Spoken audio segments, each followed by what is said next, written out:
Deixa a alma suspirar. A gente vai chamar os convidados da nossa terceira mesa. Quero primeiro chamar a moderadora da mesa, Marcela Bertelli, que vai nos ajudar com a mesa. Quero chamar também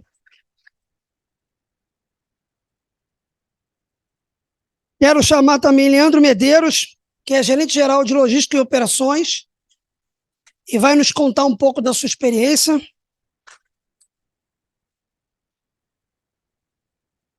Quero chamar Marcos Vinícius Cachino, chanceler aqui do Centro Universitário Católico Ítalo-Brasileiro. E o Marcos, ele vai começar a fala dele, o testemunho, mas o Marcos está com um outro compromisso na sequência, né, Marcos? Com o cardeal. E então vai conversar conosco e vai sair antes do testemunho do Leandro. E também estamos aguardando, está chegando, mas a gente já vai começando a mesa em respeito de quem está aqui. E também, porque a gente está conectado, como vocês sabem, em 11 cidades, mas está chegando para contar um pouco da sua experiência também, Tabata Amaral, que é deputada federal por São Paulo, ela já está chegando. Ok? Marcela, muito obrigado, agora é contigo. Obrigada, Fabiano. Obrigada também ao pessoal do Clique Leitura, né? A Viviane, Jordana, que prepararam para a gente esse momento cultural, inspirador. Cada pessoa aqui vai ter 20 minutos de fala, né? Então eu tenho uma tarefa inglória de botar o limite, né? Mas eu vou começar só recordando, né? A gente aqui, Marcos Vinícius, estamos passando o dia para entender o sentido do trabalho, a não dualidade, né, entre a nossa pessoa, entre a pessoa de cada um, né, entre os outros e o universo do trabalho, a tarefa do trabalho, né. Então, a pergunta que a gente te faz é justamente essa, né? A sua experiência é uma mesa de testemunhos, a sua experiência que viu crescer esse espaço, né, essa universidade que tem pavões que caminham, né, nos jardins, a sua experiência que nos contaram um pouco, né, de conversão na conversão, que te faz hoje conduzir essa universidade, né? Então, eu queria que você contasse para a gente um pouco dessa experiência. Bom, primeiramente, eu gostaria de agradecer ao Fabiano, à Cecília, pelo convite, acolher a todos vocês, dizer que são bem-vindos aqui no Centro Universitário Católico Ítalo-Brasileiro. Esse católico que foi incluído no nome recentemente, por volta de 2, 3 meses, se não me falha a memória, com autorização eclesiástica, o Dom José Negri, que veio até aqui hoje, né, dar uma bênção, ele, vendo o trabalho que nós estávamos fazendo aqui, teve essa feliz ideia de incluir o católico, de nos autorizar a ser católica. Então, na semana passada, lançamos a nova marca, um novo brasão, mas essa mudança ela já vem acontecendo há muito tempo. E cada vez que eu dou um testemunho, eu alongo um pouco mais, né, o tempo, né, porque a gente vai realizando um pouco que essa conversão, ela é um processo e que ela vai se tornando mais visível, mais clara. Para mim, se tornou mais clara, mais forte 5 anos atrás, quando eu tive uma experiência com Deus muito forte, no Santuário Nossa Senhora de Fátima, aqui próximo, aqui na Diocese de Santo Amaro. Isso realmente transformou minha vida, né, e acabou, obviamente, transformando a vida da minha família como um todo e da empresa que eu presido. Hoje eu sou o chanceler aqui da instituição, o presidente da mantenedora, e quando você acredita em algo muito forte, você inspira as outras pessoas que trabalham com você para que elas sigam também, né, essa visão. Nada autoritário, de forma autoritária, mas realmente inspirando pelas palavras e principalmente pela prática, pelo dia a dia, pelas ações.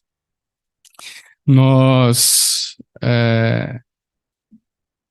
tivemos a graça também de receber Jesus aqui, através de um sacrário autorizado pelo Dom José Negri, numa capelinha que, num primeiro momento, tinham 12 lugares, bem pequenininha mesmo, e que estava competindo aqui, né, com todas as salas de aula e todos os departamentos acadêmicos. E eu acredito muito que, a partir deste momento, muitas coisas começaram a se transformar aqui no Centro Universitário. O Dom José, numa missa, consagrou a instituição a Nossa Senhora, autorizou a celebração de missas, instituiu o sacrário, e muitas coisas começaram a acontecer. E nós falamos, ele falou, Marcos, a partir desse momento, né, o centro da instituição é a capela, é o sacrário. E o norte dessa instituição tem que ser Jesus, tem que ser Cristo. E começamos a trabalhar mais forte nisso, de forma mais transparente, mais clara. De que forma? Primeiramente, interno, né? Analisando as nossas matrizes curriculares, o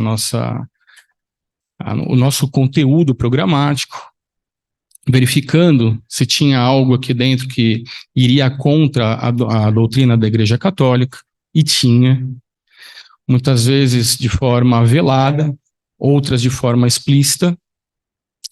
Fomos corrigindo isso, é muito difícil, é uma universidade de 75 anos, com mais de 50 cursos presenciais, 150 cursos de forma EAD, digital, polos espalhados pelo Brasil inteiro. São mais de 700 disciplinas, 750 disciplinas para serem analisadas, então com muita calma, muita tranquilidade, buscando a colaboração dos professores, dos coordenadores, dos alunos.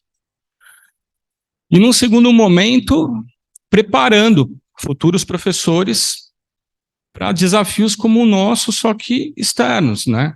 Nós percebemos, por exemplo, a iniciativa de muitas comunidades católicas que queriam abrir colégios e que estavam encontrando dificuldades para isso. Dificuldades para conseguir professores, dificuldades para a gestão, né? E nós nos colocamos à disposição para ajudá-los na formação de professores, melhorando, né, o nosso curso de pedagogia e de letras, com pós-graduação para aqueles professores já formados que queriam trabalhar em instituições católicas, e também na parte da gestão, apoiando também a gestão desses colégios, administrativo, financeiro, contábil, né, porque a iniciativa é muito boa, mas muitas vezes essas comunidades elas não têm muita ideia, né, de como seria o segundo ano, o terceiro ano, ou quando acontece a saída de um professor, né? Então nós nos colocamos à disposição também para ajudá-los. Quando nós transformamos numa universidade católica, nós fechamos muitas portas. Nós temos que dizer não para muita coisa secular, né? Especialmente com a presença do clero aqui de forma muito forte, do bispo de forma muito presente aqui. Só que as milhares de outras portas, né, que Deus abre quando você fecha uma em nome, né, de Jesus, são infinitas as portas. E as possibilidades e os projetos que foram aparecendo foram enormes. Foram muitos mesmo. Estamos ainda nesse processo, é recente, muita coisa em andamento, muito por vir ainda, muito ainda, não posso nem adiantar, né, mas tem muito por vir ainda de projetos e parcerias que estamos trabalhando. Em conversas, como eu estava tendo com a Cecília ali atrás, né, já surgem algumas ideias, né, de como aproximar outras instituições católicas também, né, e fazer com que a gente, de fato, vire uma rede, né, a Cecília estava dando essa ideia, inclusive, agora, e acho que nós precisamos disso, né, onde um estudante pode fazer uma parte do curso aqui, uma outra fora. Nós estamos apoiando o clero, convalidando a graduação de muitos padres que fizeram, por exemplo, universidades, mestrados, uma própria graduação em universidades no exterior, em Roma, em outros países, e que não tem validade no Brasil. O Brasil não tem essa parceria, né, onde reconhece os professores que se formaram em outros países. Nós estamos convalidando esses currículos para que esses professores, para que essas pessoas que estão interessadas possam assumir também, né, a docência em universidades e colégios. Não sei se eu falei demais, se eu extrapolei um pouco, se quer fazer uma outra pergunta. Não extrapolou o tempo, ao contrário, até ficou bem dentro do tempo, né? Mas eu acho que vou passar a palavra primeiro para o Leandro, que acho que a gente depois vai se complementando, né, no diálogo. Leandro Medeiros. Conheci Leandro há muitos anos, vindo do Rio de Janeiro para Juiz de Fora, né? Depois soube que ele já está em outros lugares, né? Então, uma pessoa que caminhou em busca, né, do trabalho e que agora está ocupando uma função executiva, né, de gestão grande, né, bem diferente da trajetória inicial. E, Leandro, eu queria que você contasse para a gente um pouco dessa trajetória, né, pessoal, profissional, e como é que você experimenta essa não dualidade, ou quais são os desafios, quais são as dificuldades, né, entre você, né, e essa ação nas empresas. E eu queria também que você comentasse, é muito comum o gestor, num trabalho executivo, né, ser quem guia as pessoas, né, na tarefa. E como que é a experiência da necessidade de ser guiado, né, de ser conduzido para você? Obrigado, Marcela. Marcela, uma voz doce, é tão bom ter você do meu lado aqui. Obrigado, Fabiano, pelo convite, né, apesar da Companhia das Obras, e o meu abraço a todos aqueles que nos escutam também, além de vocês aqui, especialmente a comunidade de Salvador, de onde eu venho, que também está lá nos assistindo. Falar do trabalho é algo de essência, algo que tem para mim um valor muito importante, muito alinhado com o que nós fizemos aqui. Eu vi testemunhos maravilhosos de histórias que me encantaram. E começo a contar um pouco da minha história para vocês, né? Eu iniciei minha carreira, sou uma formação muito técnica, sou técnica em eletrotécnica, sou engenheiro, tenho mestrado em engenharia elétrica, mas eu iniciei a minha carreira numa fábrica, né, no Rio de Janeiro, na Michelin, e tinha um sonho de ter uma carreira internacional, e ela chegou, né? E quando ela chegou, a primeira pergunta que me fizeram: olha, você tem que ir para a França, ficar um período, mas a recomendação é que você vá sozinho. E já começa aí um pouco das perguntas, né? Eu falei assim: não, mas a esposa está grávida, eu tenho um filho de 1 ano e meio, a gente só anda junto, não tem esse negócio. E, bom, daí eu fui para a França e consegui. Não foi fácil, toda a dificuldade que é médico, etc., criança que adoece, é internado no hospital, mas consegui cumprir minha missão, todos os desafios. E quando eu volto já dessa formação, o primeiro desafio já vem outro, né? Ele falou: e agora você vai para a China. Falei: pô, mas tudo bem, mas agora a China, eu tenho família, o meu segundo filho já nasceu. Não, mas você tem que ir sozinho, porque toda a dificuldade lá. Eu falei: não, mas eu sou ando juntos, a gente não divide, não tem esse negócio. Lá vai eu comigo, minha esposa, um bebê de 3 meses, um filho de 2 anos e meio, e uma tia, a única que topou com a gente foi uma tia de 70 anos da minha esposa. E assim a gente foi, né? E eu morei na China, e lá também, mais uma vez, um desafio, cumprindo metas diante de um crescimento, um país que cresce 2 dígitos por ano, muita cobrança, muito trabalho, mas quase que, no período que eu fiquei lá, quase que dobramos a produção da fábrica. E certa vez lá também fui chamado, teve um convite, né, para fazer uma palestra num casamento na China, e falou, pô, mas me chamaram para falar de casamento na China, o que eu vou falar? Você tem que fazer, a autoridade tem que fazer um discurso. Eu falei, eu vou falar o que eu sou, né? Eu falei, para mim, o que Deus uniu, o homem não separa, né? Eu falei, pode até me prender, mas é isso que eu sei.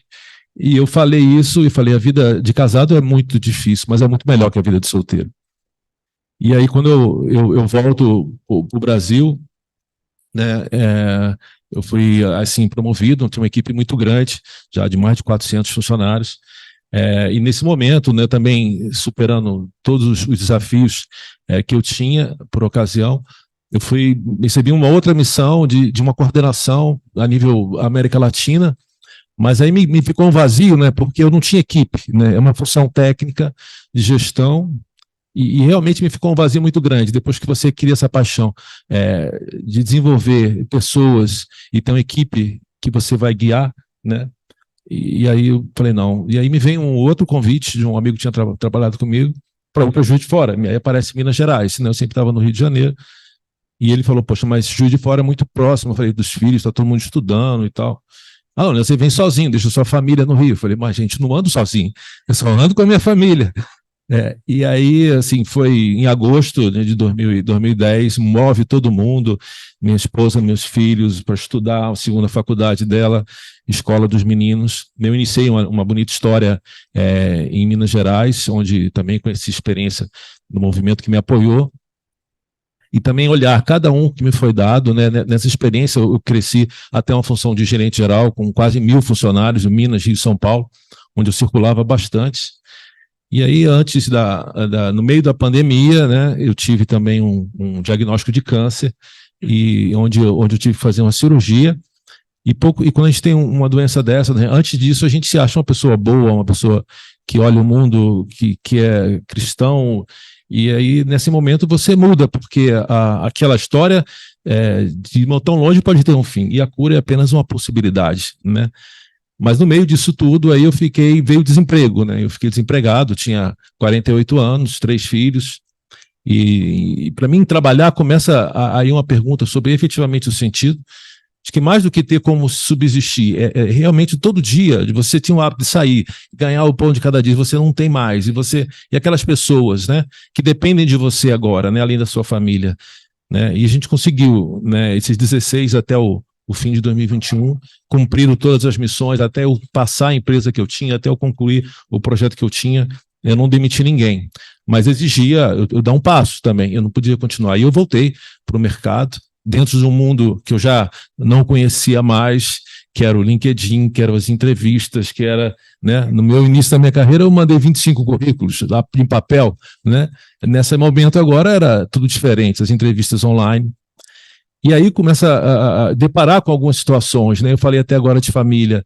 eu tinha entrevistas que ninguém me perguntava nada sobre família, absolutamente nada, né, me surpreendia aquilo, né, e eu vi que a questão da escolha do emprego é os dois lados, a empresa que te escolhe, mas você que escolhe a empresa também, onde você quer trabalhar. Teve um gestor que abriu o currículo na minha frente para ler, saber quem eu era, né? A conversa com o RH era ótima, né? Mas com quem ia ser meu chefe, percebia que não era assim. Tem outro que se incomodou pela meu currículo ser muito forte, ser muito acadêmico. Ele falou, eu não tive nada disso, eu não tive carreira internacional. Você tem mestrado, você quer ser professor ou você quer ser gestor? Né? Então, isso foi uma provocação, né, importante, até que eu tive uma entrevista em que estava lá escrito, o presidente da empresa ia participar. Aí eu falei, bom, normalmente todo mundo fala que o presidente fica lá só olhando, e ele foi protagonista na entrevista. Ele fazia as perguntas, e a primeira pergunta que ele fez sobre minha família, qual era a composição, como era essa história de eu sair de Minas e ir para a Bahia, quem ia ficar, minha família ia comigo ou não. E aquilo já me provocou um olhar diferente. E ainda no final da entrevista ele faz de novo a outra pergunta. Vem cá, e a sua esposa? O que ela pensa dessa história, né? Acho que ele sabe bem quem é a posição que define, né? A posição mais forte. Ele insistiu na pergunta, e a sua esposa? Eu não quero você lá para ficar 1 mês ou 2, para ficar 10 anos com a gente. Né? E eu aceitei o desafio, né? Ele o fundador da empresa, ele é baiano, e ele tem algumas frases que me marcavam e falava: Leandro, você vai ser o dono da lojinha e não pode tirar dinheiro do cofrinho, né? Você tem que cuidar dessa lojinha lá. E essa lojinha foi uma empresa que tinha sido adquirida, né, dentro do grupo, um grupo de 23 anos, mas uma zona alfandegada que todas as responsabilidades e multas em dólar por todo esse mercado, como ele se mostra, e como outros mercados na Bahia tinham sofrido muito pelo fechamento da fábrica da Ford. Então estava muito numa pergunta se ela continuava ou não continuava o negócio. A própria empresa, os outros com preconceito, porque era um pedaço da empresa que prejudicava até a PLR dos demais. E eu comecei trazendo toda a minha experiência, meu conhecimento, a virar o jogo, né? A cortar aonde estava dando prejuízo, trazer metodologia que permitiam reduzir custos e aumentar a produtividade, melhorar a qualidade, percepção dos clientes. E, acima de tudo, eu entendi o conceito de clima, porque lá eu estudei muito, na empresa tinha uma pesquisa de clima, como tem outro, e tinha uma pergunta crucial, né? Se você fosse o presidente, o que você faria? E algumas frases diziam assim: eu demitia o gerente geral, que era meu antecessor, né? Aí eu falei: nossa, se eu não corresponder, ano que vem vão falar sobre mim, né? A resposta vai ser sobre a minha pessoa. E à medida que eu alcançava os resultados, superava as metas, eu fui me dando conta que a minha missão ia muito além disso. Ia muito além do que fazer aquela operação dar lucro, ia muito além do que recuperar a autoestima daquelas pessoas. E começa, a partir daí, um nível de relacionamento com as pessoas que me provocaram bastante. Eu trouxe aqui alguns relatos que eu acho que ajudam a entender como é que... não tem essa questão de não posso me aproximar das pessoas, a gente tem que ser só gestor.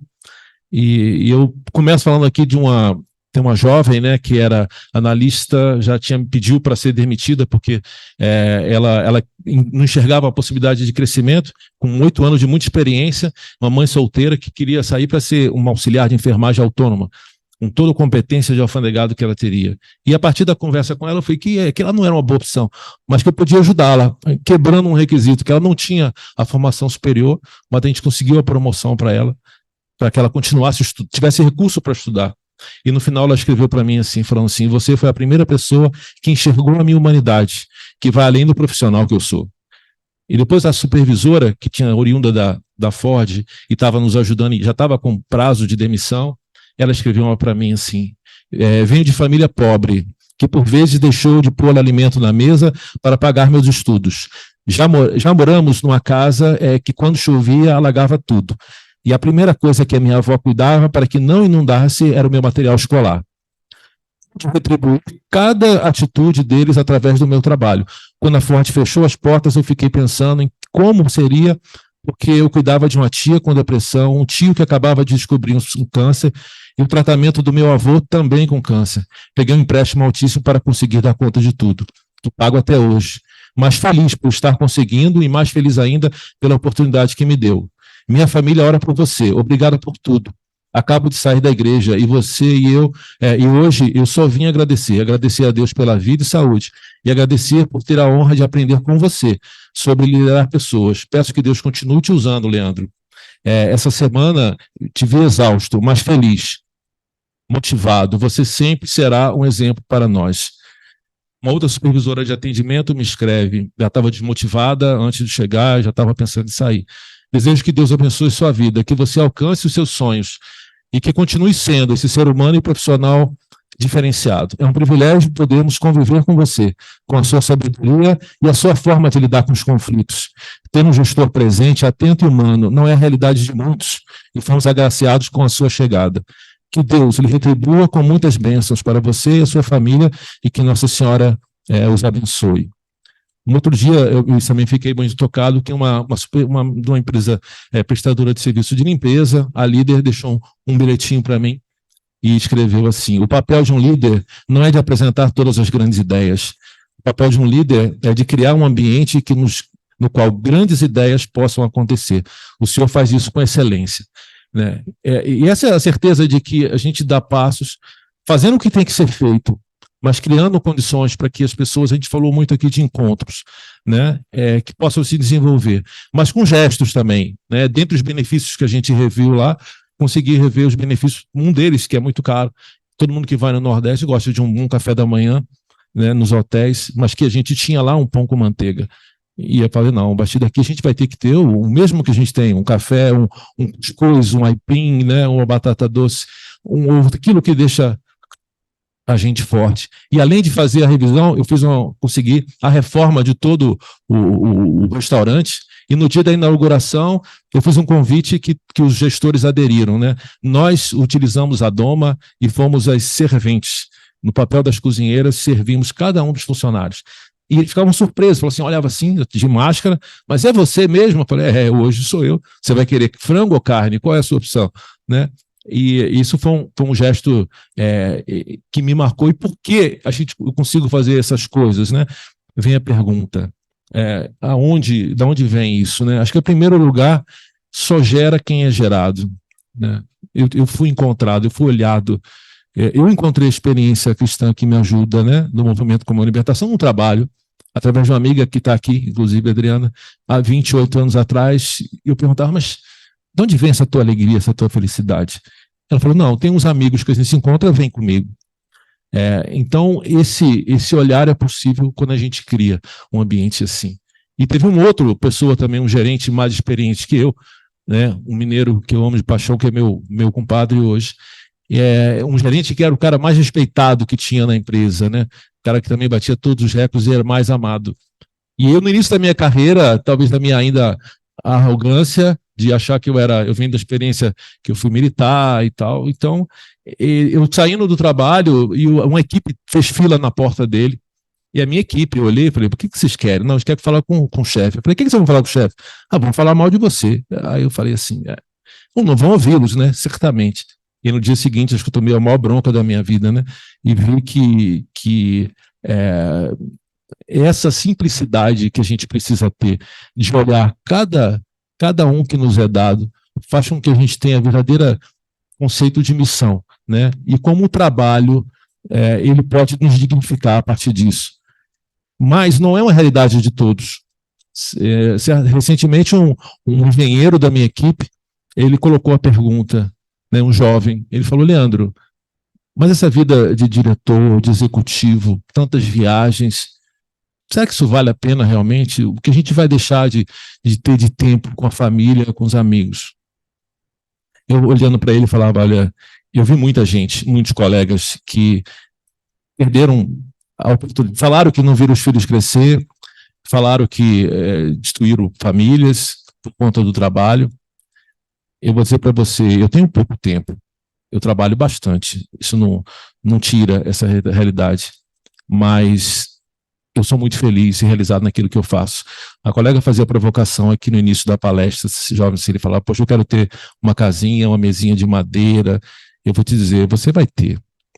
A única notícia ruim que eu vou te dar é que não basta, né? Só tem um jeito da gente ser feliz, a gente permitir que Deus faça da nossa vida o que Ele quiser. E aí coisas grandes vão acontecer. Obrigado.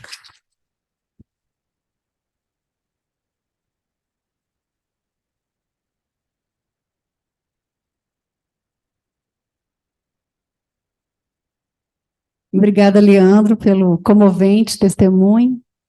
Eu só queria saber do Marcos Vinícius, porque ele me disse que estava com pouco tempo, né? Não sei se você quer comentar alguma coisa antes da Tabata falar, porque eu sei que você tem que sair. Quer? Eu tô de olho lá no Henrico, lá, porque ele vai para o mesmo lugar que eu, ele tá calmo ali, então, enquanto ele estiver calmo ali, eu tô calmo aqui também, né? Eu só quero complementar que assim, teve muitos questionamentos aqui, né, da família, são 75 anos, foi o meu avô que fundou, né, a instituição. Em algum momento do trabalho, você fala, o que eu estou fazendo? O que eu estou fazendo para melhorar o mundo? Né? A gente começa a se questionar, não é só uma questão de ganhar dinheiro, não é uma questão, né, de gerar emprego, não é uma questão de fazer só aquele propósito comercial que nós estamos inseridos, né? Mas o que a gente vai fazer? O que nós estamos fazendo? Será que estamos fazendo algo de verdade melhorar, né? E quando a gente fala de um centro universitário, são futuros profissionais, né, que sairiam daqui, né? Então, isso realmente norteou muito, né, essa transformação toda. E agora, recentemente, eu tive contato com o Fabiano, depois eu fui viajar, fui fazer uma viagem bem interessante, bem de surpresa.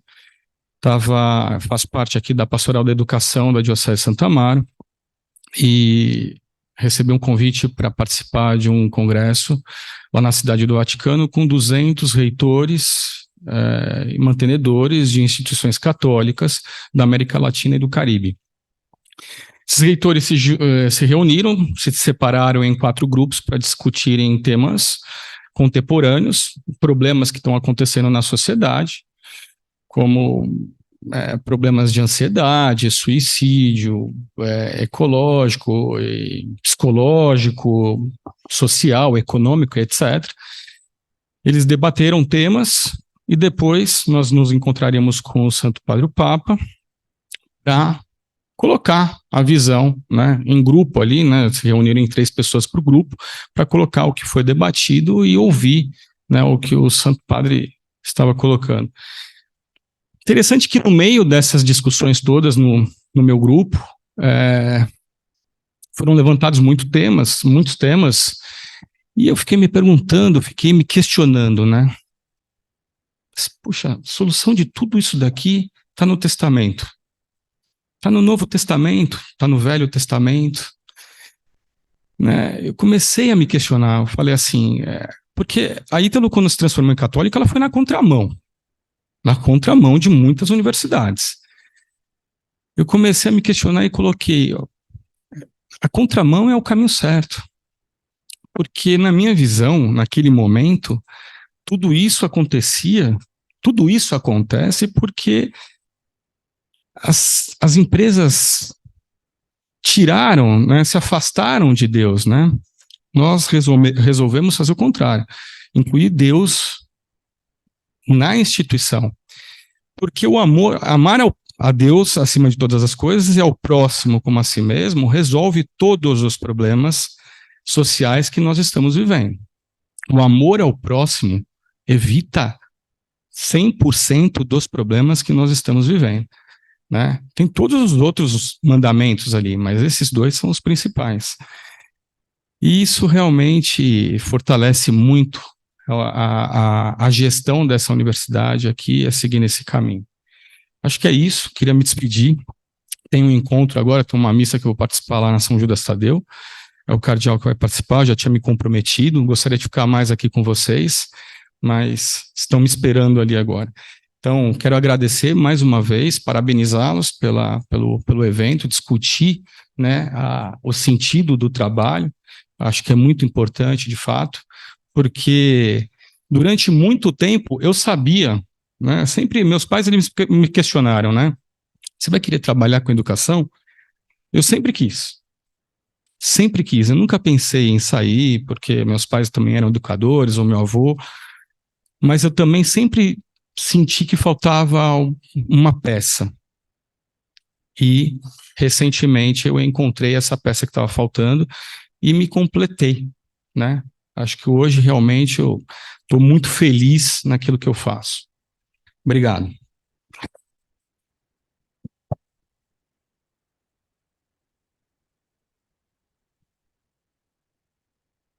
Obrigada, Márcio Vinícius. Tabata, bem-vinda. Chegou agora. A gente está passando o dia aqui juntos e o nosso tema é trabalho. E falamos muito da experiência de dualidade, muitas vezes experimentada, né, entre o âmbito pessoal, a vida pessoal, existencial, né, familiar, e a ação no mundo, né, como algo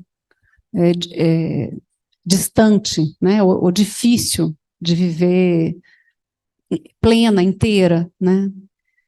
Mais cedo, o Henrico contou, ele estava aqui, né, no encontro, falou para a gente, e ele contou uma coisa que eu queria contar para você, para te provocar a sua fala. Ele disse que, no meio da campanha eleitoral, né, na tentativa de se reeleger e tal, que a Maria Clara, a esposa dele, disse assim: Rico, esse sacrifício todo, né, sem dormir, trabalhando tanto, esse sacrifício todo para você, e se o Brasil não mudar?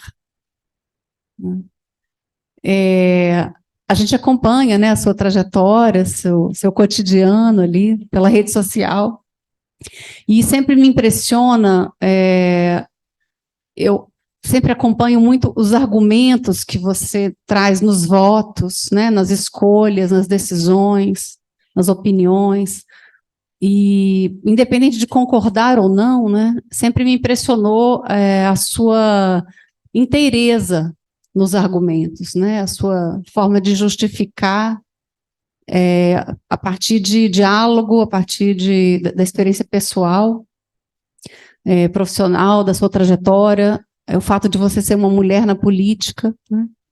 E isso sempre me impressionou. E aí eu provoquei o Henrico, assim: Henrico, você, deputado federal, que pergunta faria para a Tabata, né? E ele disse: eu queria entender os fundamentos da esperança dela, né? Eu acho que é essa pergunta que a gente também tem para te fazer. Muito obrigada. Boa tarde a todas e a todos. Eu peço desculpas por só ter chegado agora. Eu sou hoje presidente municipal do partido e a gente formou 80 pré-candidatos a vereadores e vereadoras, e aí na entrega dos certificados, nas falas, o evento se alongou um pouquinho. Mas eu queria dizer que eu estou muito feliz de estar aqui, cumprimentar cada um de vocês, a Silvia, quem fez o convite para mim, então agradecer em nome dela a todos, cumprimentar o Padre Inácio, que é meu amigo e meu pároco. Então o Padre Inácio também vem da Vila Missionária, que alegria te encontrar aqui, e cumprimentar meu amigo Henrico, que foi deputado federal comigo, é alguém com quem já tive muitas conversas sobre temas complexos como esse, e não esperaria uma pergunta diferente dele. Então, muitíssimo obrigada. Leandro, Marcelo, uma alegria estar aqui com vocês dois. Eu fiquei pensando no caminho, o que eu poderia trazer para adicionar, e com a sua pergunta vou tentar trazer um novo ingrediente. Para mim, a pergunta que tinha ficado desse seminário tão importante é propósito. E tem muitas definições de propósito. Tem uma que eu gosto particularmente, talvez não seja a mais correta, que é dizer que propósito é o sonho coletivo que a gente carrega. Então, todos nós temos sonhos individuais. Eu tenho um sonho de um dia legalizar minha casa, dei entrada no processo, eu tenho um sonho de viajar o mundo todo, eu tenho um sonho de constituir uma família, ter filhos, mas o meu propósito, o sonho que eu tento compartilhar e convencer os outros, porque senão não é propósito e senão a gente não realiza, é um sonho bem maluco de que o Brasil tem a melhor escola pública do mundo. Leva algumas décadas, mas como o Henrico trouxe na pergunta, eu sou uma pessoa extremamente esperançosa. E aí, tentando juntar isso, eu pensei em compartilhar o que me trouxe nesse propósito, e de maneira alguma para dizer que eu sei conciliar de maneira perfeita a vida profissional e vida pessoal. Talvez por ser movida por um propósito tão grande, o mais comum é que eu perca a mão na quantidade de horas que eu coloco no trabalho. E estou sempre tentando me segurar e tentando entender como que eu me mantenho inteira, como que eu me mantenho bem, para poder cumprir esse propósito ao longo de uma vida e não numa corrida de 100 metros. E aí, começando pelo final, tem muitas respostas. Eu fiquei muito doente no começo desse ano. Não estava motivada, estava com os exames todos alterados, e eu tinha que encontrar uma saída para isso, porque, de novo, eu tenho um sonho que vai levar algumas décadas. Eu não posso parar agora. E foi bonito para mim, porque essa resposta ela veio de várias formas, e não do dia para a noite, uma construção de alguns meses, mas essa resposta veio na forma de que eu precisava me exercitar. Eu sempre fui extremamente... eu levava bolada nas queimadas na escola, super destrambelhada, tenho os 2 joelhos machucados. Meu namorado brinca, o seu software é show, mas seu hardware é muito complicado. E aí eu comecei a fazer exercício, comecei a correr, eu comecei a ir mais para a igreja, o Padre Inácio é testemunha, porque eu entendi que eu precisava estar ali todo domingo e tem que ser na nossa comunidade, que faz tanto sentido para mim. E comecei a colocar pequenos momentos na minha semana que não tivessem uma conexão direta com o meu propósito.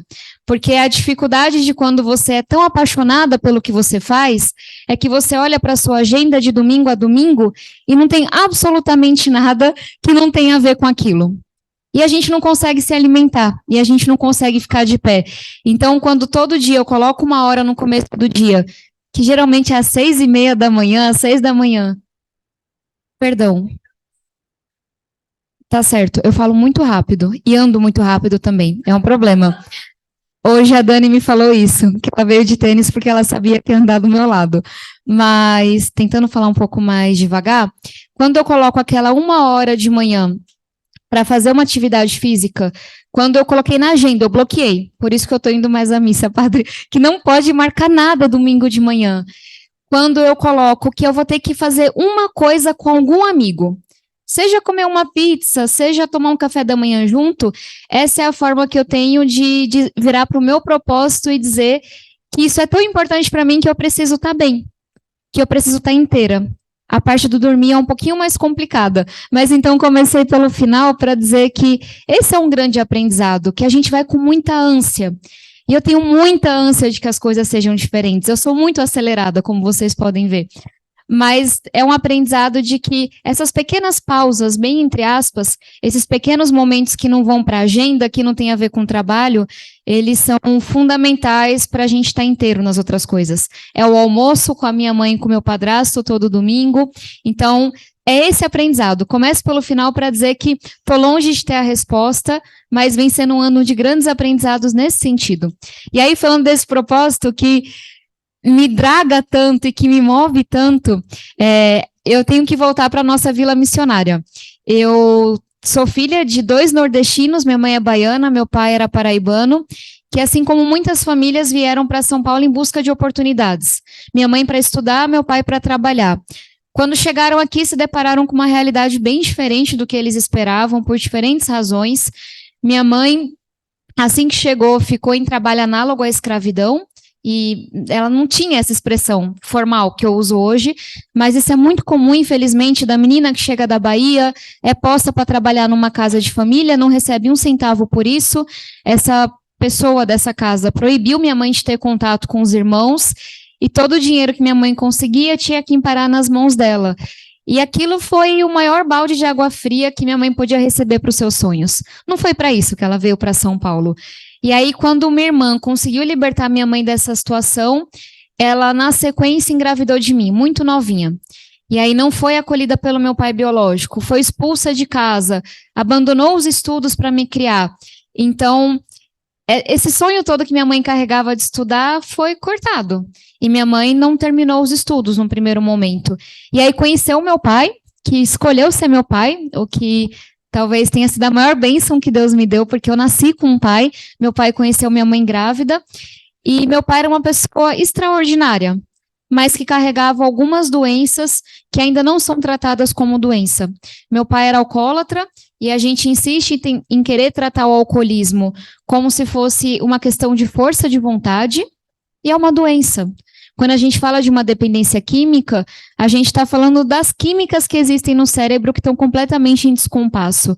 E se a gente não está preparado para tratar uma bipolaridade, que foi o último diagnóstico que meu pai recebeu, da mesma forma que a gente trata um câncer, com acolhimento, com respeito, com remédio quando é necessário, e não apontando os dedos, essas doenças elas são muito ruins porque elas, para além das dificuldades que elas impõem físicas, elas isolam as pessoas. E meu pai, ao longo da vida, desenvolveu outras dependências químicas. A gente descobriu no último ano de vida dele que ele tinha bipolaridade. E hoje, com tanto de coisa que eu estudei para conseguir dizer isso em voz alta, eu sei que se meu pai tivesse recebido um diagnóstico de bipolaridade cedo, provavelmente ele não teria desenvolvido o alcoolismo e a dependência química, e a gente não teria perdido ele tão novo para o crack, com 39 anos de idade. Então é desse lugar que eu venho. E tem uma forma de se olhar para isso e falar, quantos sonhos interrompidos, quantos sonhos não realizados. Mas a verdade é que isso é só um pedacinho da nossa história. O padre conhece minha mãe, talvez uma das pessoas mais cheias de vida que ele já encontrou na vida dele. Minha mãe se casou na igreja, nesse ano, o padre sabe, é uma mulher jovem, cheia de vida, que voltou a estudar, que é recepcionista hoje, que é cheia de amor para dar. Meu pai, apesar de tanto de dificuldade, sempre foi uma figura muito amorosa na minha vida. Meu pai que ensinou a gente a gostar de ler, fazia campeonatos de xadrez pra gente.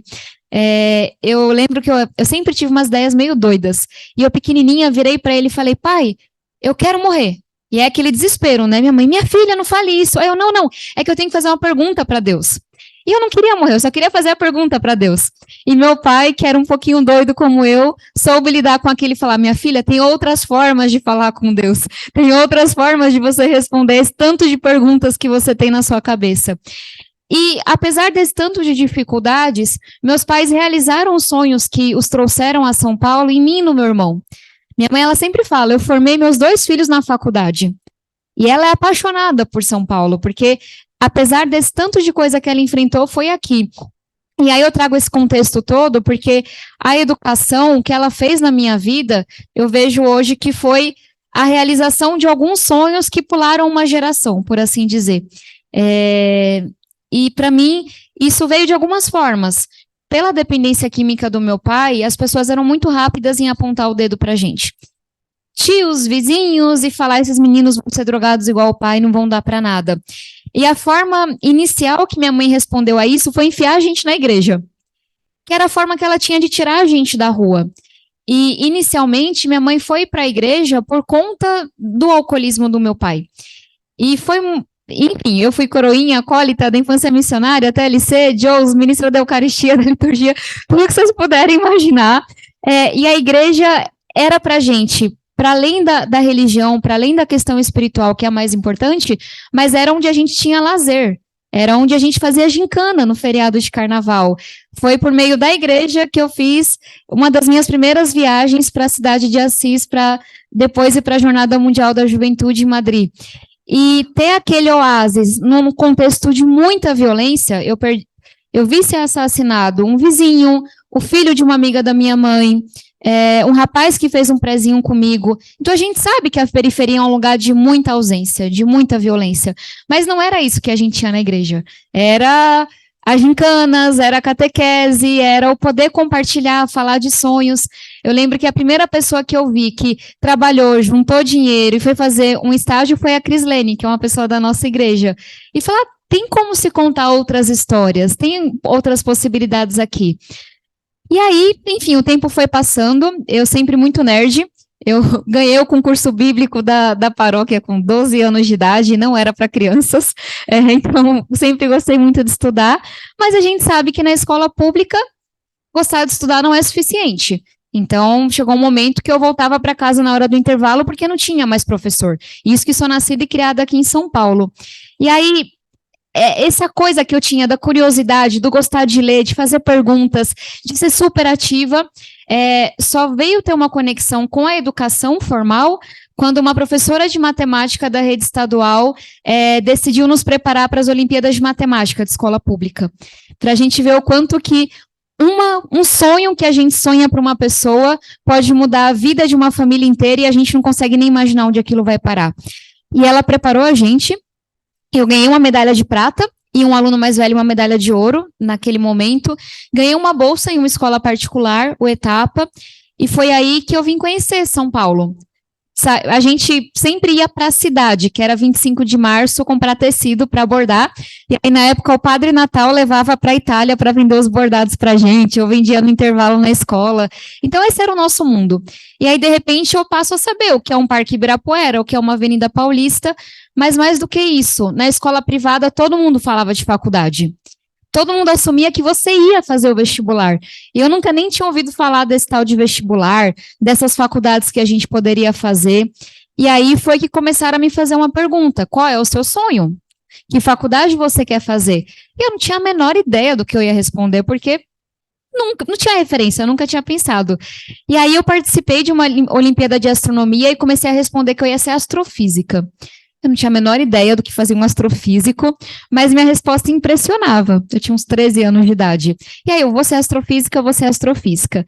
O meu propósito mesmo, eu dei essa volta toda e vocês vão entender aqui, surgiu porque quando eu estava no Etapa, como bolsista, eu carregava uma culpa muito grande. E a culpa não é um bom sentimento, mas é o que eu sentia naquele momento. Porque eu fui para a Etapa, e meu irmão continuou na escola pública, saindo da hora do intervalo. Meu irmão não teve uma aula de química durante todo o ensino médio. Eu estava lá falando de faculdade e meu pai cada vez mais doente. Foi nesse momento que ele passou a fazer o uso de drogas mais pesadas. Eu estava lá sonhando, aprendendo inglês, e nesse momento de 13, 14, 15 anos, é quando você vê as vidas tomando rumos muito diferentes. Da menina que engravida muito cedo, do rapaz que larga os estudos, do menino que vai para o crime. E aí tudo aquilo me gerava uma culpa muito grande. De me perguntar, meu Deus, por que eu estou aqui? Eu não sou mais merecedora do que eles. Por que eu estou aqui e eles não estão? Com 14 anos é muito difícil dar uma resposta para isso. E aquilo me massacrava. Porque eu achava que eu tinha dado uma sorte danada, que eu dei mesmo, e eu não conseguia fazer nada, porque não tinha dado essa sorte. E aí me chamaram para dar uma aula em um projeto social em Santa Isabel, com 14 anos, acho. Eu dei essa aula e por alguma razão que só Deus sabe eu consegui dar aula. E as pessoas gostaram muito. E eu falei, olha, eu acho que eu sei fazer isso, de aprender uma coisa e ensinar. E aí a gente criou um projeto social e eu passei todos os domingos aí para uma escola pública dar aula de astronomia ou de matemática. E fiz isso durante todo o ensino médio. Então, aquele projeto social, o VOA, era a resposta que eu estava dando para aquela culpa, daquela desigualdade. E aí, passei no vestibular em física, aqui na USP, queria ser astrofísica, lembrem-se disso. Depois, passei com bolsa completa em 6 faculdades americanas. E aí, 4 dias depois que eu passei em Harvard, eu perdi meu pai para as drogas. Meu pai cometeu suicídio. E eu, de novo, hoje, não é muito recente isso, mas eu faço questão de dar o nome que as coisas têm. Porque eu quero muito enfrentar esse tabu, eu quero muito que a gente tenha coragem de falar do tanto que as pessoas estão sofrendo psicologicamente sozinhas. E quando eu perdi meu pai, eu fiquei completamente sem chão. Voltou toda aquela culpa, que já estava dentro de mim há uns 5 anos, e o raciocínio que eu fiz foi, isso está acontecendo como uma punição. Eu quis ser metida besta, sonhar esses sonhos todos, e a vida está levando embora meu maior apoiador. E eu desisti. Eu saí do curso de física da USP, eu disse para Harvard, para Princeton, que eu não iria fazer a faculdade, e continuei trabalhando porque eu precisava ajudar em casa. E para mim foi muito forte. Eu lembro do momento que eu estava na missa de 7º dia do meu pai, e meus professores estavam lá. E eles não deixaram eu desistir. Um momento, obviamente, muito difícil, mas eles estavam lá o tempo todo. Você não pode desistir, não é sobre você. E aí, depois de um tempo, eles me convenceram, eu fui para Harvard, e quando eu cheguei lá, eu sempre soube, assim, do primeiro ao último dia do 4º ano, que assim que eu terminasse a faculdade eu voltaria. Que eu não tinha a menor condição de ficar num laboratório fazendo pesquisa em astrofísica, eu tinha que voltar. E eu mudei o meu curso principal de astrofísica para ciência política e comecei a trabalhar com educação. Fui para a Índia aprender sobre isso, interior do Ceará, trabalhei na Secretaria Municipal de Educação de Sobral, que tem os melhores índices de alfabetização do Brasil, trabalhei em Salvador, criei movimentos sociais, e sempre com aquela coisa de que resposta que eu vou dar para essa desigualdade toda. E aí eu quero encurtar essa história, mas depois de ter voltado para o Brasil e tentado atuar na educação, fazendo pesquisa, sendo um comentarista de rádio sobre educação, eu já fui trainee de uma empresa e criei um projeto de educação para os funcionários. Eu fui testando, porque eu tinha essa ânsia que não se realizava. E aí foi quando eu virei e falei, olha, a mudança que eu quero, ela é muito maior do que a mudança que eu consigo fazer, ou pelo menos é de outra forma. E foi quando eu decidi me candidatar. Eu digo que mais porque eu não tinha mais nenhum outro caminho visível do que porque eu achasse que eu ia ser eleita. E aí cheguei no Congresso, essa história fica para outro momento, mas nesses 5 anos em que eu estou lá, apesar de ser muito difícil, Ameaça de morte, xingamento. O Brasil está muito dividido. Eu brinco que eu deveria ter nascido na época de Ulisses Guimarães, porque eu gosto de conversar com todo mundo, eu gosto de falar de coisas concretas. Eu nasci no momento errado, com essa história de redes sociais e etc. Mas brincadeiras à parte, é muito bonito. Para mim, essa experiência de ter encontrado um lugar em que eu realizo o meu propósito. Não quer dizer que eu me veja no Congresso para sempre, zero. Mas quer dizer que hoje eu me sinto preenchida com o que eu faço. Isso para mim é muito poderoso. É difícil, tenho medo às vezes, me frustro, choro, mas nunca me arrependi. Me questiono por quanto tempo eu vou dar conta, mas nunca me questionei se eu fiz certo em me candidatar. E aí, porque esse é um lugar que quando você está focado no concreto, em levar dignidade, humanidade para as pessoas, apesar de quão dividido o Brasil está, você consegue encontrar um caminho. Porque se você vai falar da falta que a gente tem de ter um absorvente na escola pública, e o tanto de meninas que perdem aula quando suas famílias não conseguem comprar isso, você encontra um caminho em que esquerda e direita podem concordar e falar, sim, isso é muito básico. Padres, pastores, professores sempre souberam, quem atua no social, que essa é uma forma muito eficaz de você diminuir abandono e falta na escola. E aí, quando você vai falar de ensino técnico, eu aprovei recentemente uma lei para o crédito do ensino técnico poder ser reaproveitado numa faculdade, para a gente tirar essa hierarquia que tem entre os dois. Aí você questiona, poxa, será que esse não é um tema que pode nos unir? Então, enfim, essa é a forma que eu encontrei de realizar o meu propósito hoje. Como eu falei, esse mundo muda muito, né? Talvez daqui 2, 4, 6 anos eu conclua que a melhor forma de eu tentar responder a esse chamado é atuando em outra área. E tá tudo bem para mim. Mas eu acho muito difícil que um dia meu propósito seja algum outro que não seja dar uma resposta a essa desigualdade toda e querer que outras crianças tenham uma trajetória absolutamente extraordinária e cheia de sonhos que eu tive.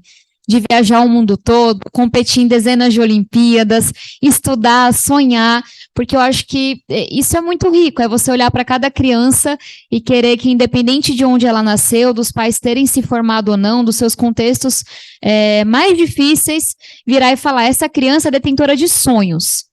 E a gente tem que trabalhar para que ele ou ela possa realizar esses sonhos. Então, é isso que me move.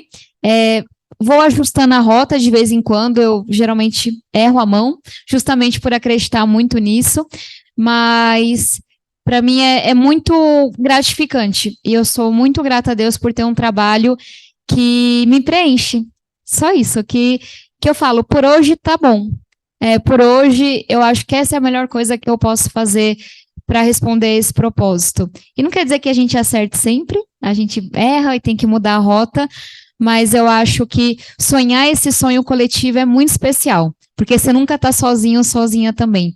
E acho que isso é o mais legal da minha jornada. Eu sempre faço as coisas com muita gente do meu lado. E para quem gosta de gente, não gosta de estar sozinha, essa é uma dádiva muito grande. Acho que é isso. Espero ter respondido a pergunta e, mais uma vez, estou muito feliz de estar aqui. Muito obrigada.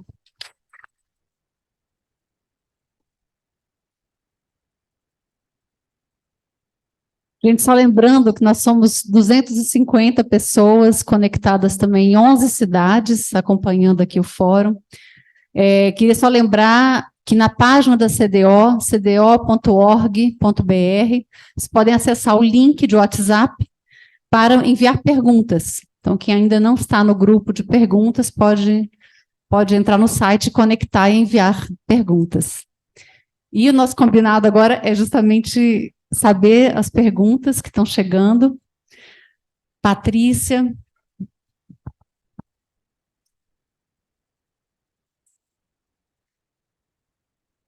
tarde, pessoal. Tem um bocado de perguntas chegando aqui. Eu vou fazer a primeira para você, já que você estava quente, empolgada e acelerada. Bom, a pergunta é sobre educação. Então, como você falou, o ideal da educação ele é urgente e é apaixonante. Mas quando a gente olha para a maneira como o Brasil olha, né, e cuida da questão educacional, ela está muito ligada à política. E a nossa forma de ver política ainda é muito fisiologista, muito imediata. Então, você tem um objetivo de longo prazo e um monte de gente querendo colocar plaquinha nas escolas muito rápido.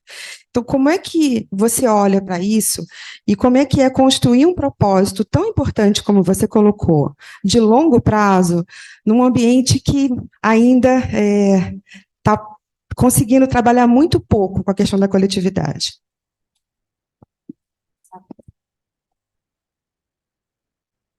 É sempre um perigo me perguntar sobre educação, porque lá se vão mais de 15 anos.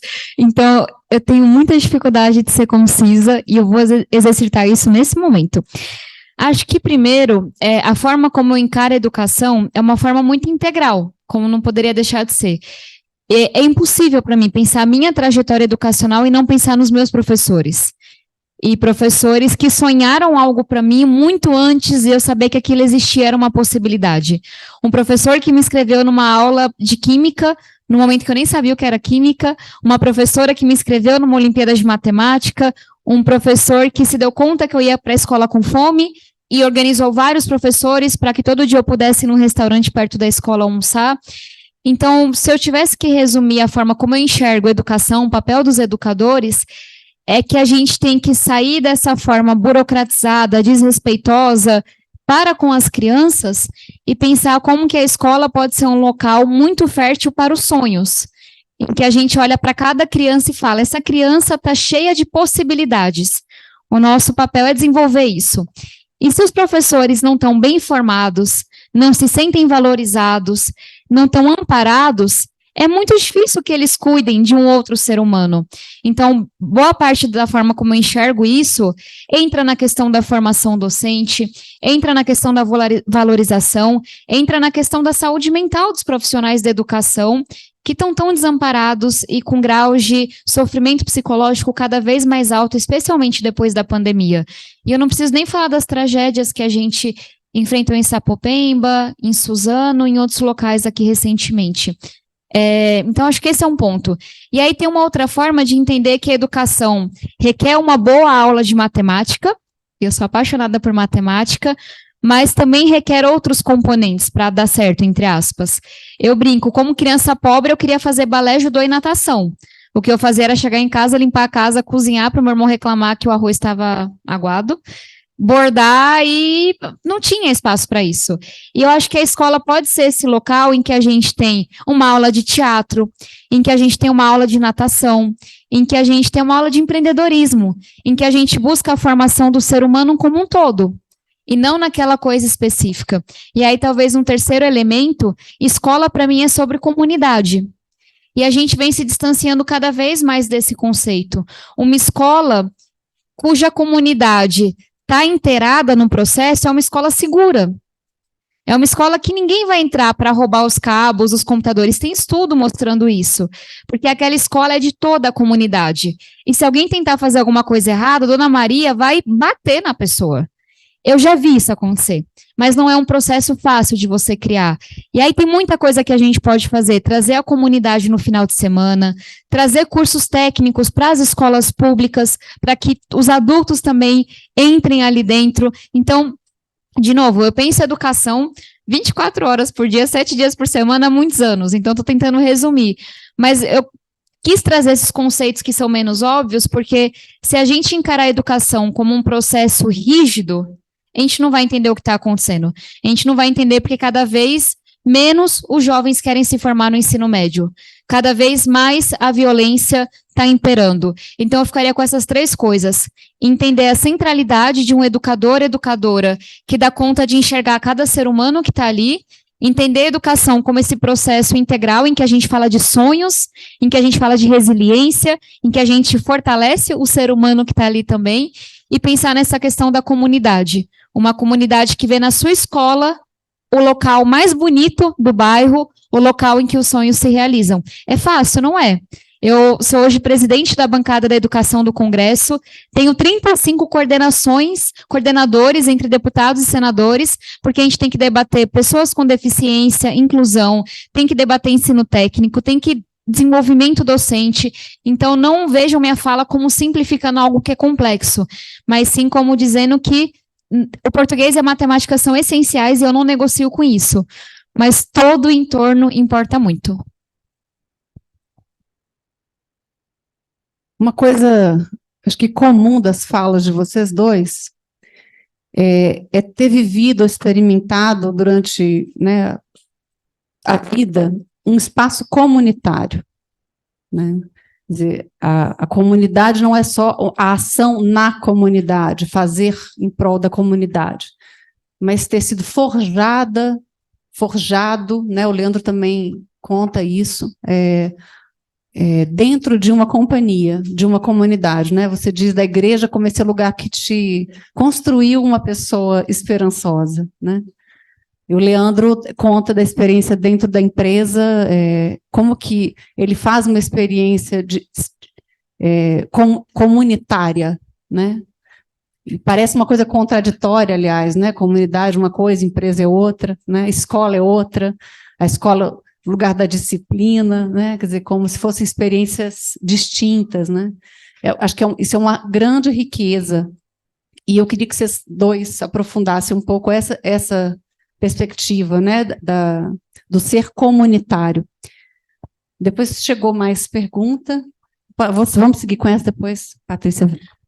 Bom, a questão de... Eu costumava... Uma das coisas que, para mim, o conceito de trabalho como um local de crescimento é que meu pai me levava muito para o trabalho. Então, eu ia quando criança, e eu fiz isso com meus filhos, né? Eles, adolescentes, levavam. E certo dia, meu filho chegou em casa e falou: mãe, mas meu pai no trabalho, ele é igual aqui em casa, né? Ele cobra as mesmas coisas dos funcionários, ele brinca com eles do jeito que brinca comigo. Aquela frase que ele fala, treinamento difícil, guerra fácil, ele fala lá também. Ele falou: mas seu pai é um só, né? É um só. Não tem o seu pai do profissional, o seu pai é o pai, dentro da sua realidade. E a experiência me ajuda a responder diante das cobranças do dia a dia, que não são... Eu sou muito provocado, muitas vezes, diante da dramaticidade, das durezas das decisões de uma empresa que precisa dar resultado, precisa competir com outras, sempre de uma maneira leal. E eu sou muito olhando, mas se eu fosse agir com o coração, agiria dessa maneira, mas eu não posso agir com o coração. E eu sou educado diferente. Meu coração é desejo de verdade, justiça, desejo de infinito, que ele complementa a partir de uma experiência que me educa a julgar como um todo. Então, dessa maneira, muitas vezes, diante de situações, vi uma situação de uma pessoa que ela ia ser desligada e a gente foi me procurar, ela era de uma autoridade, e diante da conversa que eu tive, ela vindo depois de uma licença maternidade, ela não tinha muita disponibilidade como gestora de ficar, tinha que voltar para cuidar do filho, e a partir do processo seletivo que eu fiz, eu criei uma vaga, eu tive que convencer dentro da empresa, a partir de uma matriz de ajuda à decisão, que ela era a melhor opção. Né? Eu falei assim: mas não vai agir com o coração. Sempre vem aquela pergunta, eu falo: não, mas claro que eu vou olhar para a pessoa como um todo, conhecer toda a história dela, né? E a empatia que eu tenho com o amor que me é dado, cada um me é dado. Então, eu acho que colocar isso, a questão de não separar o coração diante da razão, porque eu tenho um local que me educa e que eu sou ajudado a viver assim. Várias coisas me vêm à cabeça porque é uma pergunta muito complexa. Para mim, vem duas ideias, uma de interesse e outra de identidade. Começando pela segunda, eu estou num local muito difícil, como eu falei. Enfim, por pensar do jeito que eu penso, que não é nem melhor nem pior do que os outros, eu acabo apanhando muito dos dois lados, o que é uma coisa muito específica. E isso quer dizer que os dois lados estão sempre questionando as minhas ideias e questionando quem eu sou. E acho que uma das maiores aprendizados que eu tive nos últimos 5 anos foi a pergunta de quem sou eu. Que é uma pergunta que, inclusive, a gente já conversou, Yasmin está aqui, o Padre Inácio também, e essa para mim é uma pergunta muito importante. E, de novo, não é porque o ser quem a gente é mais importante, é mais bonito, não. É só porque a gente tem que ter muita clareza de quem a gente é, para falar: vou comprar essa briga, vou me posicionar assim, sabendo que nem todo mundo vai entender, vou fazer isso que é mais popular, isso que é menos popular. E aí, por que a coisa da comunidade me traz isso? Se você fica sozinho com seus pensamentos e tá todo mundo te questionando o tempo inteiro, é muito fácil você ir para um lugar de: será que eu tô doida? Por que só eu tô pensando assim? E eu sou diferente de vários colegas meus no Congresso Nacional. Então, foi uma coisa de entender que eu trabalho aqui, eu converso com todo mundo, eu preciso respeitar as pessoas que o povo escolheu colocar aqui, mas essa não é a minha comunidade. Não é daqui que vem a minha identidade.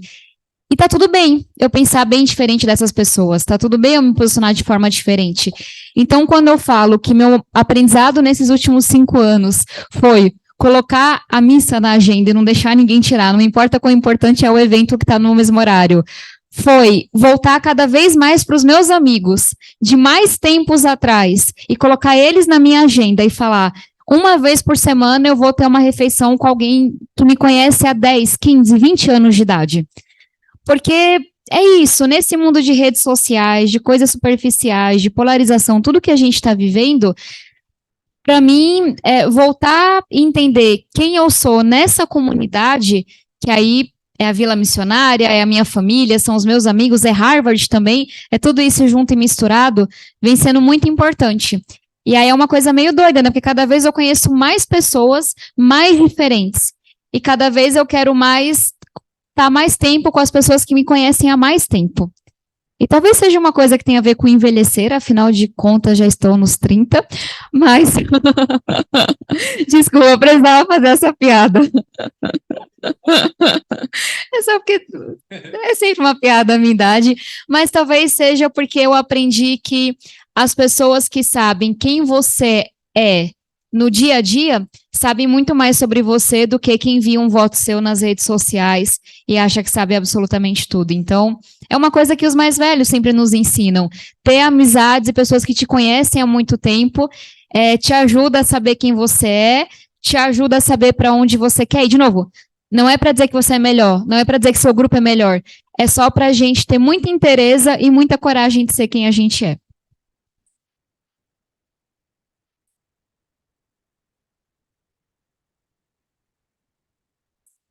Leandro, a pergunta é para você. Você tinha um currículo enorme, gigantesco, uma carreira linda, tudo perfeito, e de repente, como é que, quando você se viu desempregado e com uma família dependendo de você, como é que você lidou com isso, com essa responsabilidade e talvez até com uma sensação de fracasso? Isso não lhe esmagou? E por que não esmagou? E como é que você permaneceu de pé, com coragem para bater de porta em porta e recomeçar a sua vida? Verdade, esmaga, né? Dizer que não esmagou, né? Certamente esmagou, sim, de você se ver nessa condição, né? De você não poder, né? De algum momento, vai muito além, como eu falei, sempre fala a questão financeira, quando a gente trabalha, a gente pode fazer sua reserva que for, mas diante de uma realidade do desemprego, e você também se repensa todas as decisões que você tomou, né? É natural, você como gestor, você toma decisões de muitos momentos de desligar pessoas. E isso diante dessa realidade, pô, chegou a minha vez, e agora? Como é que eu vou me reerguer, né? E aí, como eu falei, dentro da comunidade, né, da experiência, é seguir as indicações, em primeiro lugar, retomar o meu local, né, minha família, e na conta que meus filhos olhar para mim, para eles não importa, né, se eu era o gerente, se eu era o executivo, se eu era o coordenador, eles queriam o pai, né? Para eles, em primeiro lugar, eles queriam o pai. E dentro da experiência que eu vivo, né, a gente faz a reunião da escola de comunidade, a reunião semanal, o sentido do eu, né, o sentido do eu, quem sou eu? Né, a pergunta que você faz, quem sou eu? Né? Então, assim, eu sou desejo de verdade, de justiça, desejo de infinito, de amar ao próximo, né, de estar disponível, seguir os gestos, independente de, agora você tem tempo, né, mas independente disso, a caridade, a caritativa, né, foi algo que me ajudou bastante, né, fazer a caridade diante das experiências que a gente entende o porquê que a gente faz aquilo, a experiência da pobreza, como a gente tem a doação mensal, um fundo comum, indicação, que eu botei tudo em dia durante esse período que eu estava desempregado. Então, acho que é seguir em primeiro lugar isso. Acreditar, né, que Cristo me ama, né, que Ele não quer o meu mal, mas eu precisava, depois de um tempo, para viver o que eu vivo hoje, a maravilha que eu vivo hoje, a felicidade de estar dentro do ambiente que me acolhe, de ter funcionários que fazem depoimentos tão bonitos. Certo dia, daquele dia que eu falei da inauguração no restaurante, tem um funcionário que falou, Leandro, chefe, eu estou preocupado com você. Eu falei, por quê? Porque chefe que gosta muito de peão não dura muito, não. E aí assim, para eu poder chegar a viver isso, eu precisei passar por esse momento. Eu precisei passar por esse momento de dificuldade, de me sentir esmagado, de me sentir na pele, né, sofrido, de olhar para casa, para os filhos, né, e, poxa, como é que vai ser agora? Olhar para as pessoas que dependiam de mim, né, todas as carteiras assinadas que eu falei que eu tinha, que eu honrei todos os dias, não deixei de honrar o compromisso com ninguém que dependia de mim. Então, acho que o exercício da pobreza, a caritativa, o encontro semanal com meus amigos, né, e o Fundo Comum são alguns gestos que me educaram e que me moldaram a me fortalecer e retomar essa caminhada. Porque quando você vai falar para alguém sobre o que você é, acima de tudo, se você não sabe quem você é, se você se perde, você não convence ninguém que vale a pena trabalhar com você. E que, como eu falei, tinha locais que a pessoa falava tanto mal da própria empresa que eu falei assim, pô, então não vou para aí, para que eu vou? Se eu estou feliz, eu estou aqui, eu não quero ir para lá para sofrer, né? Não preciso disso. Então, acho que te agradeço a pergunta, quem fez, e eu acho que eu tenho hoje uma atenção muito especial a quem fica desempregado, porque eu olho e acolho de uma maneira com quem já viveu essa experiência, e só quem passa por isso sabe a importância de você ter. Então, quando eu trabalho hoje e eu faço a empresa que eu trabalho crescer, bater todas as metas, gerar novos empregos, né? Trabalho na empresa hoje que tem 7 mil, e ano que vem talvez a gente chegue a 10 mil funcionários. Eu falo que é muito mais do que a gente só ganhar dinheiro. É dar a essas pessoas a oportunidade, a dignidade de trazer para dentro de casa o benefício e a dignidade para os seus filhos, a oportunidade de viver dentro de uma realidade que eu vivo de muita carência, por exemplo, na Bahia, dar a oportunidade do crescimento através de pessoas que têm a vida mudada pela oportunidade, e aqueles que estudaram, quando estudaram, cabe à empresa também complementar todo esse conceito de educação. Quem fez a pergunta foi o Lucas, de Aracaju, Leandro.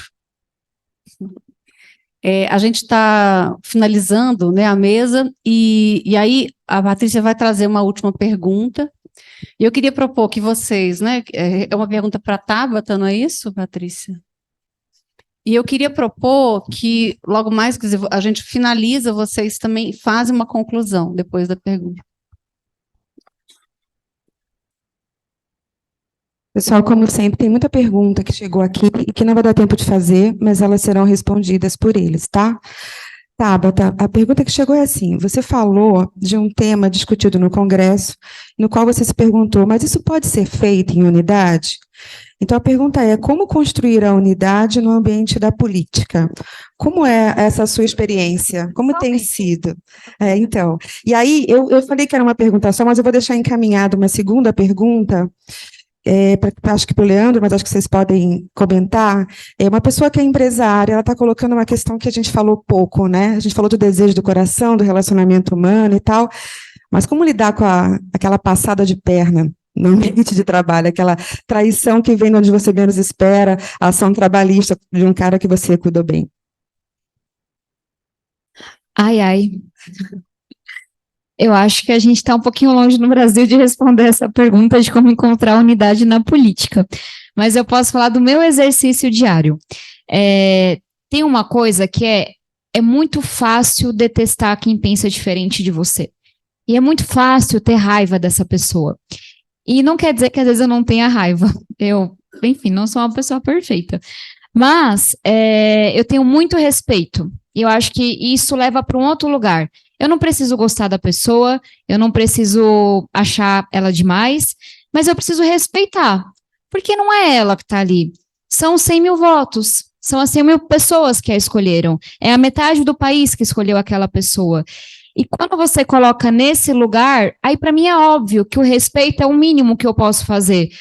De novo, se eu não dou conta de respeitar as 100 mil pessoas que escolheram aquele cidadão, ou metade do país que escolheu aquele outro, então eu não respeito o ser humano. De novo, não tem nada a ver com concordância, não tem nada a ver com todos os sentimentos que a gente sente, mas tem a ver com entender que para algumas pessoas, no caso do meu trabalho, para muitas pessoas, aquela voz, por mais que eu discorde dela, representa muita gente. E aí isso te coloca em um outro lugar. Acho que esse é um exercício, de novo, Às vezes eu não dou conta, mas é o que eu tento fazer sempre. E aí tem uma segunda coisa que é, em respeito às pessoas que escolheram aquela pessoa, em respeito às pessoas que votaram em mim, eu me sinto na obrigação de tentar encontrar alguma coisa que nos una. Nem sempre é possível, de novo, mas eu tenho uma experiência que me diz que o concreto é um bom lugar para a gente começar. Porque você vai ver que, pelo menos das pessoas bem intencionadas, mas que pensam muito diferente, elas vão concordar que o Sistema Único de Saúde tem que ser muito melhorado, que não está certo alguém esperar anos para fazer um exame oncológico, por exemplo, que não está certo você levar 3 horas dentro de um ônibus para chegar no trabalho. A gente provavelmente vai discordar na solução que a gente está propondo, mas colocar o problema no centro vem sendo um bom exercício para mim. E aí, falando sobre as passadas de perna, eu volto para a questão da comunidade. A coisa que mais aconteceu comigo no meu primeiro ano em Brasília foi ser enganada. Ao ponto de que hoje, qualquer estratégia que eu desenho, eu preciso assumir que todos os meus colegas envolvidos vão me trair eventualmente. E qual que é o risco aí? É ficar cínico. Quando eu monto uma estratégia para aprovar um projeto de lei, que eu faço constantemente, porque eu estou muito mais interessada em aprovar do que apresentar, eu preciso pressupor que aquela pessoa com quem eu estou conversando vai me trair. Por dinheiro, porque ela quer aparecer, porque outra pessoa falou com ela. E o desafio para mim é, como é que eu faço esse exercício? Que é importante, eu aprendi muito, você corta muito caminho assim, mas sem achar que isso é verdade para todos os seres humanos. Aí é entender de onde você se nutre, quem é a sua comunidade. Eu não acho isso das pessoas da minha igreja, pelo contrário, quando as coisas apertaram, aí que elas se fizeram presentes. Os vicentinos já foram na minha casa levar carne, levar comida pra gente. Então, nem sei se é a resposta mais bonitinha, mais correta, mas é deslocar onde está a sua comunidade. Eu não quero parecer com o grosso da política. Então, talvez as pessoas elas realmente não gostem de mim, elas não achem que eu faço parte do clube. Eu não faço. Mas eu preciso fazer parte de algum clube. Todos nós precisamos, a gente precisa pertencer. E para mim essa pergunta de identidade, de pertencimento é isso. A qual grupo eu quero pertencer? No final do dia, no bom e no ruim, quem é que eu quero que tenha orgulho do que eu estou fazendo? Da minha inteireza, das minhas tentativas, mesmo com as falhas. E aí, quanto mais o tempo passa, menos eu coloco essa resposta nos meus colegas e mais tranquila eu fico de saber que talvez eu não seja a pessoa com mais amigos no Congresso, apesar de ser uma das pessoas que mais conversa com todo mundo, mas que quem eu quero que se orgulhe de mim são as mesmas pessoas que me conhecem há 10, 15, 20 anos. Então, de novo, não sei se é a resposta boa, bonitinha, mas é a resposta sincera. E acho que o desafio aí sempre é como você compreende como as coisas funcionam, sem se corromper, sem ser cínico, e entender que isso está errado, mas que a maioria das pessoas são boas. Eu tenho isso para mim. A maioria das pessoas são honestas. A maioria das pessoas, se puderem, farão o bem. É só que a política ainda concentra muita gente que é um pouco o oposto disso, e a gente tem que inverter essa equação. E aí, agradecer. Aprendi muito do trecho que eu ouvi com as suas respostas, Leandro, e agradecer muito a cada um e a cada uma de vocês. Bom demais para mim estar aqui. Muito obrigada, Marcela.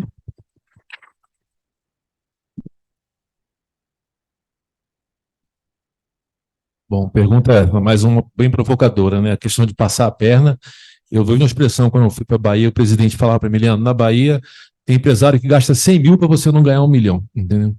Então, assim, no mercado executivo de grandes contratos, a tentação é muito forte das provocações, das inverdades, mas não tem atalho, né? Eu acho que o seu caminho é a verdade e a vida, né?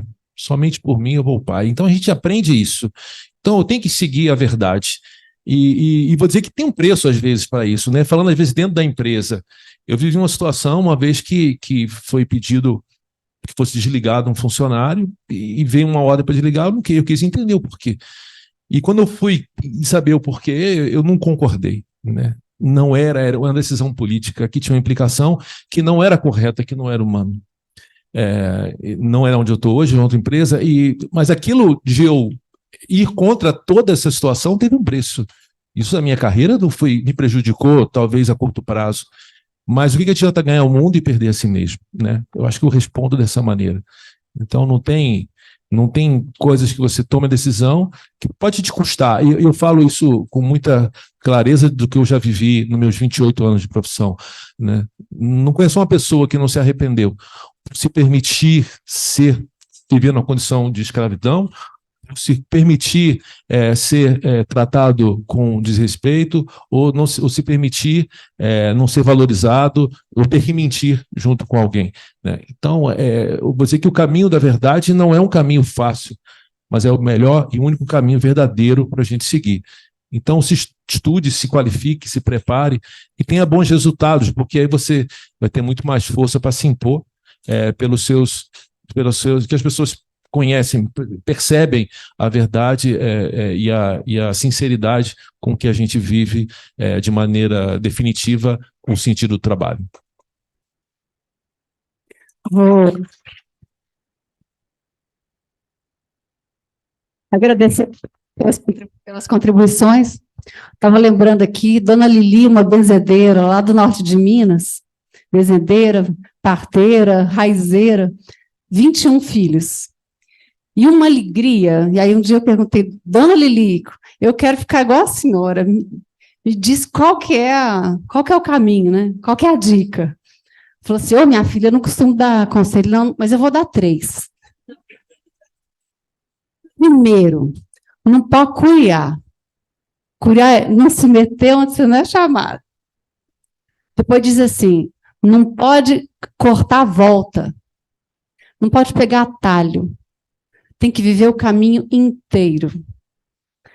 E falou, por último, não pode aproveitar a raiva. Aproveitar a raiva. Não pode aproveitar a raiva.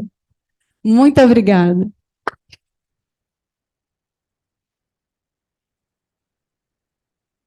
Tabata, Leandro, Marcela, muito obrigado. Espero que tenha sido tão bom para vocês quanto foi para a gente.